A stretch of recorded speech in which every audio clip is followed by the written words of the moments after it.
அஸ்ட்ரோசைன் channel வாயிலாக உலகெங்கும் வாழ்ந்து கொண்டிருக்கும் சகோதர சகோதரிகளுக்கு அன்பார்ந்த வணக்கங்கள் மற்றும் வாழ்த்துக்கள். இன்றைய பதிவு செவ்வாய் பெயர்ச்சி பலன்கள். அதாவது மீன மனையில் இருந்த செவ்வாய் பகவான் இப்போ மேச மனையில் வந்து ஆட்சி பலத்தோட ஸ்ட்ராங்காக இருக்க போகிறார். எதுவரைக்கும் இருக்க போகிறார்னா 20/6/2026 வரை மேச மனையில் செவ்வாய் பகவான் ஆட்சி பலத்தோட ஸ்ட்ராங்காக இருந்து பலனை தரப்போகிறார். செவ்வாய் என்னாலே நமக்கு ஞாபகத்தில் வருவது நிலம் சார்ந்த விஷயத்தில் அந்த நிலக்காரக கிரகம் செவ்வாய் பகவான், சகோதர காரக கிரகம். அதே சமயத்தில் இந்த ரியல் எஸ்டேட் சம்பந்தப்பட்ட துறைக்கு சொந்தக்காரர் இந்த செவ்வாய் பகவான். கோபப்படுறது, ஆக்ரோசப்படுவது, வேகமாக செயல்படக்கூடிய ஒரு கிரகம் செவ்வாய். ஸோ அந்த செவ்வாய் பகவான் பார்த்தீங்கன்னா 28/5/2026 வரை அஸ்வினி நட்சத்திரத்தில் ட்ராவல் பண்ண போகிறார். அதே போல் 15/6/2026 வரை பரணி நட்சத்திரத்திலும், அதற்கப்புறம் 20/6 வரை மேசத்தில் இருக்கக்கூடிய கிருத்திகை நட்சத்திரத்தில் இந்த செவ்வாய் பகவான் பிரயாணம் பண்ணி பலனை தரப்போகிறார். அப்போது இந்த பதிவை முழுவதுமாக பாருங்கள், ஸ்கிப் பண்ணாமல் பாருங்கள். கண்டிப்பாக ஏதாவது ஒரு ரூபத்தில் உங்களுக்கு யூஸ்ஃபுல்லாக இருக்குங்கிறதுல எந்தவித மாற்று கருத்தும் கிடையாது. நம்ம சேனலை நீங்கள் ஃபஸ்ட்டு டைம் பார்ப்பவர்கள் என்றால் மறக்காமல் சப்ஸ்கிரைப் பண்ணிக்கிங்க. ரிஷபராசி அன்பர்களே, செவ்வாய் பெயர்ச்சியால் என்ன பலன்? மீன மனையிலிருந்து மேசத்துக்கு செவ்வாய் பகவான் பெயர்ச்சியாகி அங்கே மேச மனையில் ஆட்சி பலத்தோட உட்கார்ந்துருக்க போகிறார். இந்த நிகழ்வு எப்போ நடக்குதுன்னா 11/5/2026. அப்போ செவ்வாய் பகவான் ஆட்சி பலத்தோட 20/6/2026 வரை மேசத்தில் உட்கார்ந்துருக்க போகிறார். இந்த செவ்வாய் பகவான் உங்கள் ரிஷபத்துக்கு யார் அப்படின்னா 7க்குரியவன், திருமணஸ்தானத்தின் அதிபதியும் அவரே, அதே சமயத்தில் விரயத்தை கொடுக்கக்கூடிய 12ஆம் அதிபதியும் அவரே. அப்போ செவ்வாய் பகவான் 12ஆம் இடத்தில் ஆட்சி பலம் அடைய போகிறார். அப்போ விரயம் கொடுக்க போகிறது. அப்போ விரயத்தை சுப விரயங்களாக கன்வெர்ட் பண்ண போறீங்க. அப்போ நிறைய செலவு செய்ய போறீங்க. அப்போ செலவு செய்கிறீங்கன்னா அப்போ வருமானம் வரணும் இல்லவா? அப்போ வருமானம் வரக்கூடிய அமைப்பு, அதே சமயத்தில் செலவு செய்யக்கூடிய அமைப்பு. அந்த செலவுகளை சுப செலவுகளாக, அப்போ செவ்வாய் வலிமையாக இருக்கா, அப்போ இடம், நிலம், வீடு இதெல்லாம் வாங்குவதற்கு உகந்த காலம். அதே சமயத்தில் உங்களுடைய பிள்ளைகளினுடைய படிப்பு செலவுக்காக செலவு செய்யக்கூடிய, அதாவது கல்விக்காக, உயர்கல்விக்காக செலவு செய்யக்கூடிய தன்மை, அல்லது திருமணத்துக்காக செலவு, அதாவது உங்களுடைய சகோதரர்களாக இருக்கலாம் அல்லது உங்களுடைய பிள்ளைகளினுடைய திருமணத்துக்காக செலவு செய்யக்கூடிய அமைப்பு. அப்போ சுப செலவுகள் வரக்கூடிய ஒரு காலகட்டமாக இந்த ரிஷபத்துக்கு நிச்சயமாக அமைய இருக்கிறது. அதே சமயத்தில் வருமானம் வரும். அந்த வருமானத்தை சேமிப்பதிலும் ஒரு முக்கியத்துவம் கண்டிப்பாக ஏற்படுத்தும் உங்கள் மனசில். அதாவது நம்மளுடைய ஃப்யூச்சருக்கு ஏதாவது ஒரு சேவிங்ஸ் பண்ணணும் அப்படிங்கிற எண்ண ஓட்டங்கள் கண்டிப்பாக ஏற்படுத்தும். ஏன்னா 12ஆம் இடம் என்பது முதலீடுகளை குறிக்கக்கூடிய இடம். அப்போ இன்வெஸ்டும் பண்ண போறீங்க அப்படிங்கிறத நம்ம எடுத்துக்கலாம். அதே சமயத்தில் செவ்வாய் வலிமை பெறுகிறது. செவ்வாய்ங்கிறது தைரிய வீரியத்துக்கு காரக கிரகம் தான் செவ்வாய். அப்போ துணிச்சலோடு செய்யக்கூடிய தன்மை, எதுக்கு பயப்பட போவதில்லை, பார்த்துக்கலாம் அப்படிங்கிற எண்ணம் உங்களுக்கு மனசில் உருவாகும். ஏதாவது ஒன்று சாதிக்கணும் அப்படிங்கிற எண்ணப்பாடு கண்டிப்பாக இருக்கும். ஒன்று தொழிலாக இருக்கலாம், வேலையாக இருக்கலாம், வியாபாரமாக இருக்கலாம். அப்போ நீங்கள் எதை சார்ந்த துறையில் நீங்கள் இருக்கிறீர்களோ அதில் ஜெயிக்கணும் என்கின்ற எண்ணம் வந்து ஆழ்மனதில் கண்டிப்பாக விதைக்கப்படும் இந்த காலகட்டத்தில். அதுவும் 12ஆம் இடம் என்பது வெளிநாடு, வெளியூர், வெளி மாநிலத்தை குறிக்கக்கூடிய ஒரு இடம். அப்போது கண்டிப்பாக டிராவல் அப்படிங்கிறது உண்டு. அதாவது தொழிலாக இருந்தாலும், வியாபாரமாக இருந்தாலும் சரி, எதுவாக இருந்தாலும், வேலையாக இருந்தாலும் ஒரு டிராவல் செய்யக்கூடிய அமைப்பு இந்த காலகட்டத்தில் உண்டு.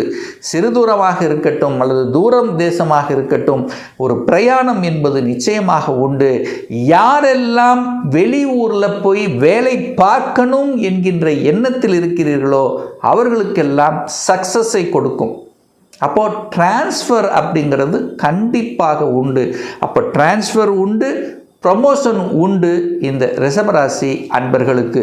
அதே சமயத்தில் 7ஆம் அதிபதியும் அதே செவ்வாய் பகவான் தான்.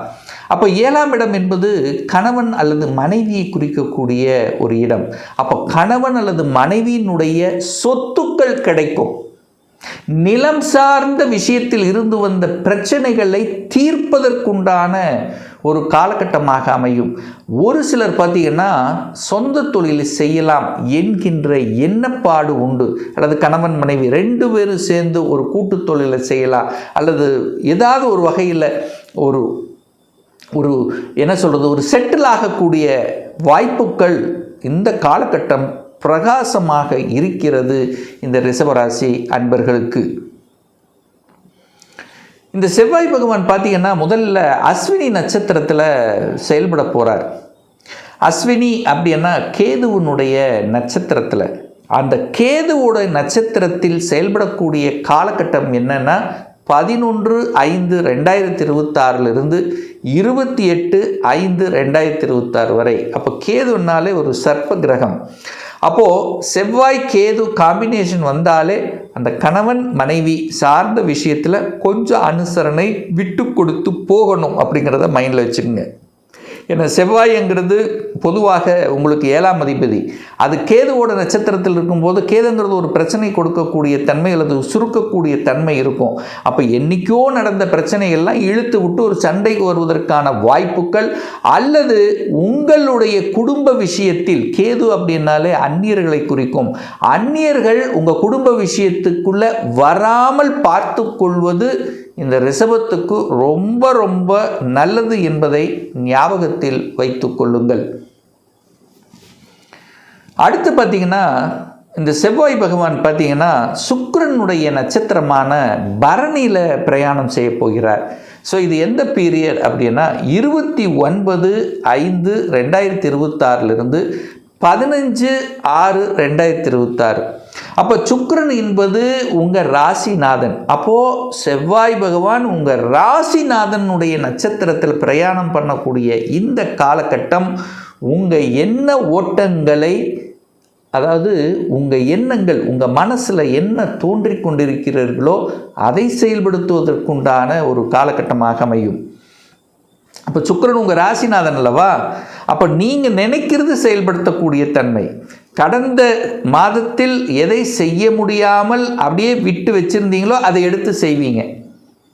அப்போது உங்களை உயர்த்துவதற்குண்டான சில தன்மைகளை கண்டிப்பாக உண்டு. அது எப்படின்னா செவ்வாய் சுக்கிரன் காம்பினேஷன் வந்தாலே நிலம், வீடு, வண்டி, வாகனம், அசையும் அசையா சொத்துக்கள், ஸோ இதை சம்பந்தப்பட்ட விஷயங்கள் நல்லா இருக்கும். சுக்கிரனுங்கிறது கலைத்துறை. அந்த கலைத்துறையில் தன்னை ஈடுபடுத்தி கொள்வதற்குண்டான வாய்ப்புகள், சந்தர்ப்பங்கள் உண்டாக்கும். அப்போ கலைத்துறையில் சினிமா சார்ந்த துறை இல்லை, ஊடகவியல் சம்பந்தப்பட்ட துறையில். அதே சமயத்தில் செவ்வாய்ங்கிறது, அதாவது சுக்கிரனுங்கிறது கண்டிப்பாக பாட்டு, மியூசிக் சம்பந்தப்பட்ட துறையில் என்ட்ரியாவதற்கான வாய்ப்புகள் ஒரு சில ரிஷபத்துக்கு கண்டிப்பாக இந்த காலகட்டத்தில் ஏற்படுத்தும். அதே சமயத்தில் அந்த சுக்கிரனுங்கிறது 6ஆம் அதிபதி. அப்போ 6ஆம் அதிபதி எங்கும்போது கடன் கேட்ட இடத்துல கடன் கிடைக்கும். தொழிலுக்காக, வேலைக்காக, வியாபாரத்துக்காக கடன் கேட்டிங்கன்னா கடன் கிடைக்கும், அல்லது கடனை அடைப்பதற்குண்டான சாத்தியக்கூறுகளும் கண்டிப்பாக உங்களுக்கு ஏற்படுத்தும். எதிரி தொல்லைகள், ரியல் எஸ்டேட்டில் தன்னை ஈடுபடுத்தி கொள்வது, ஸோ இந்த மாதிரியான விஷயங்கள் நல்லாவே இருக்க போகுது. ஹெல்த்தில் கண்டிப்பாக அக்கறை எடுத்துக்கொள்வது நல்லது. ஏன்னா செவ்வாய் 12ஆம் அதிபதி இல்லவா, சுக்கிரன் 6/12 காம்பினேஷன் வருதா. அப்போ ஹெல்த்தில் அக்கறை எடுத்துக்கொள்ள வேண்டும் கண்டிப்பாக. அதாவது உங்களுக்கு அந்த எண்ணம் தோன்றும், உடற்பயிற்சி செய்யணும், ஒரு எக்ஸசைஸ் பண்ணணும், ஒரு ஃபிட்டாக இருக்கணும். ஹெல்த் முக்கியம். பணம் கூட எப்போ வேணால் சம்பாதிக்கலாம், பட் உடலில் முக்கியம் அப்படிங்கிறது கண்டிப்பாக உணரக்கூடிய, அதை செயல்படுத்தக்கூடிய அமைப்புகள் இந்த ரிஷபராசி என்பவர்களுக்கு இந்த காலகட்டத்தில் நிச்சயமாக உருவாக்கும். அடுத்து பார்த்திங்கன்னா செவ்வாய் பகவான் சூரியனுடைய நட்சத்திரம் என்று சொல்லக்கூடிய கிருத்திகையில் பிரயாணம் பண்ண போகிறார். எந்த காலகட்டம்? 16/5/2026. அப்போது கிருத்திகை சூரியனுங்கிறது உங்கள் ராசிக்கு 4ஆம் அதிபதி. அவர் உங்கள் ராசியிலேயே உட்கார்ந்துருக்கார். அது புதனோடு சேர்ந்து உட்கார்ந்துருக்கார். அப்போ கண்டிப்பாக இந்த காலகட்டத்தில் சுகத்தை வளர்த்து கொள்வதற்கான வாய்ப்புகள், சந்தர்ப்பங்கள் உங்கள் முன்னாடி வந்து நிற்கும். அப்போ ரொம்ப நாள் ஆச்சு சார், இது வரைக்கும் வாடகை வீட்டில் தான் இருக்கிறோம், சொந்த வீடு கட்டணும், சொந்த வீட்டுக்கு போகணுங்கிற எண்ணத்தை ஆழ்மனதில் அதிகமாக விதைக்கக்கூடிய ஒரு காலகட்டம் இந்த ரிஷபத்துக்கு. அல்லது வாங்கணுங்கிற முடிவு இருக்கிறவங்க கண்டிப்பாக வாங்கி கொள்ளலாம். ஏன்னா 4ஆம் இடம் என்பது வீடு, வண்டி, வாகனங்களை குறிக்கக்கூடிய அமைப்பல்லவா. அப்போ வீடு, வண்டி, வாகனம், அசையும் அசையா சொத்துக்கள் சார்ந்த விஷயங்கள் சிறப்பு பெறுகின்ற ஒரு அற்புதமான ஒரு காலகட்டம் இந்த காலகட்டம். அப்போ 4ஆம் இடத்து வாயிலாக சில விஷயங்கள் செய்து முடிப்பீர்கள். அப்போ தன்னுடைய சுகத்தை பெருக்கிக் கொள்ளக்கூடிய அமைப்பு இருக்கு. அதிகாரம் மிக்க விஷயங்கள் சிறப்பு பெறும். சூரியன் எலக்ட்ரிக்கல், எலக்ட்ரானிக்ஸ் சம்பந்தப்பட்ட துறையில் இருக்கின்றவர்கள், நிர்வாகம் சம்பந்தப்பட்ட, அட்மினிஸ்ட்ரேஷன் சம்பந்தப்பட்ட துறையில் இருக்கின்றவர்களுக்கெல்லாம் கூடுதல் ஒரு நன்மை தரக்கூடிய ஒரு காலகட்டம்.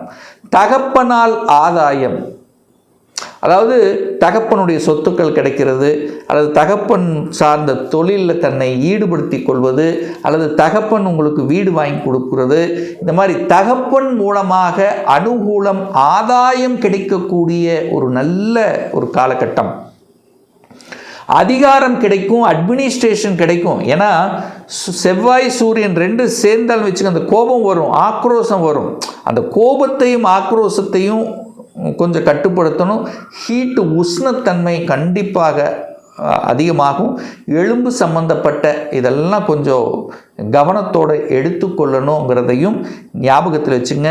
செவ்வாய் சுக்கிரன் சேர்ந்தாலே டக்குன்னு ஒரு முடிவு எடுத்துருவீங்க. வேலையை டக்குன்னு விட்டுட்டு அடுத்தது பார்க்கலாம், அந்த இடத்துல அந்த டிசிஷன் எடுத்துருவீங்க. ஸோ அதுலேயும் கொஞ்சம் கவனத்தோடு செயல்படணுங்கிறத ஞாபகத்தில் வச்சுக்கோங்க. ஆக மொத்தம் இந்த காலகட்டம் செவ்வாய் பகவானுடைய ஆட்சி பலத்தால் அதிகாரம் மிக்க பதவிகள் கிடைக்கக்கூடிய ஒரு நல்ல காலகட்டம். இடம், வீடு, வண்டி, வாகனங்கள் வாங்கக்கூடிய ஒரு அற்புத காலகட்டமாக இந்த ரிஷபத்துக்கு அமையும் என்று சொன்னால் அது மிகையாகாது. இன்னும் ஒரு துல்லிய பலன் உங்களை பற்றி கம்ப்ளீட்டாக தெரிஞ்சுக்கணுமா? இந்த 2026 எப்படி இருக்க போகுது? உங்களுடைய கொடுப்பினை என்ன? சொந்த தொழிலா, வேலையா? அப்போது சொந்த தொழில்னா எப்போ நமக்கு செய்யக்கூடிய கொடுப்பினை இருக்குது, வேலையில் எப்போ நமக்கு ப்ரமோஷன் கிடைக்கும். இப்போ +2 படிச்சுட்டேன், எந்த கோர்ஸ் எடுத்து படித்தால் நம்மளுடைய ஃப்யூச்சர் நன்றாக இருக்க போகுது? 2026 எப்போ எனக்கு திருமணம் நடக்க போகிறது? எப்போ எனக்கு குழந்தை பாக்கியம் கிடைக்கும்? எப்போ நான் வீடு கட்டுவேன்? ஸோ இது போன்ற கேள்விகளுக்கு துல்லியமான பதிலை நம்மால் கூற முடியும். ஒரு பர்சனல் கன்சல்டேஷன் எடுத்துக்கணும், ஒரு சுய ஜாதகம் பார்க்கணும் என்று விருப்பப்படக்கூடிய அன்பர்கள் டிஸ்பிளே தெரியக்கூடிய நம்பருக்கு வாட்ஸ்அப் மூலியமாகவோ ஃபோன் கால் மூலியமாகவோ தொடர்பு கொண்டு அப்பாயின்மெண்ட் பெற்றுக்கொண்டு நேரடியாகவோ அல்லது ஆன்லைன் மூலமாகவோ கன்சல்டேஷன் எடுத்துக்கலாம். நம்மளுடைய அலுவலகம் கோயம்புத்தூரில் அமைந்துள்ளது. அதாவது கோயம்புத்தூரிலிருந்து மேட்டுப்பாளையம் செல்லும் வழியில் வெள்ளக்கிணர் பிரிவு அருகில், அதாவது அன்னபூர்ணா ஹோட்டலுக்கு பக்கத்தில் அமைந்துள்ளது. பிரியர் அப்பாயின்மெண்ட் வாங்கிட்டு நேரடியாக கன்சல்டேஷன் எடுத்துக்கலாம். இந்த ராசி நட்சத்திர நேயர்கள் அனைவரும் வாழ்க, வளர்க, வளம் பெறுக என்று எனது வாழ்த்தினை தெரிவித்துக் கொண்டு விடைபெறுகிறேன். நன்றி, வணக்கம், வாழ்த்துக்கள்.